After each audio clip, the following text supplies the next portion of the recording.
परत एकदा आपल्या भेटीस एक माझी कविता घेऊन येत आहे। कवितेचं नाव आहे कोंबडा। गावाकडे म्हसोबाला जो कोंबडा कापला जातो त्या कोंबड्यावर लिहिलेली ही कविता। गब्या कोंबडा आणला होता, अहो गब्या कोंबडा आणला होता, म्हसोबाला नेहून दावला होता। गब्या कोंबडा आणला होता, म्हसोबाला नेहून दावला होता। हळद कुंकू लिंबू अंड, हळद कुंकू लिंबू अंड, नारळ संग होत पाण्याचं भांड। हळद कुंकू लिंबू अंड, नारळ संग होत पाण्याचं भांड। दगडाला सिंदूर फासला होता, दगडाला सिंदूर फासला होता।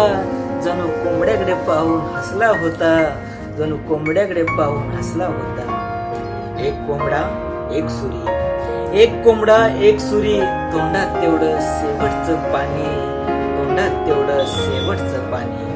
मग एक घाव दोन तुडक, अहो एक घाव दोन तुडक, दगडाखाली उरलं मुंडक, दगडाखाली उरलं मुंडक।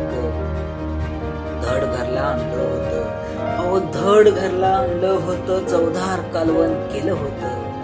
धड घरला आणलं होतं, चौधार कालवण केलं होतं। मस्त रस्सा झाला होता, मस्त रस्सा झाला होता, बाण फडशा पाडला होता। मस्त रस्सा झाला होता, बाण फडशा पाडला होता। मला थोडं वाईट वाटलं होतं, मला थोडं वाईट वाटलं होतं, काळजात पाणी साठलं होतं। मला थोडं वाईट वाटलं होतं, काळजात पाणी साठलं होतं। ताटात कोंबडा दिसत होता, ताटात कोंबडा दिसत होता, सारखा हंबरडा फोडत होता। ताटात कोंबडा दिसत होता, सारखा हंबरडा फोडत होता। कोंबडाच तो थोर होता, कोंबडाच तो थोर होता, माझ्यासाठी मेला होता।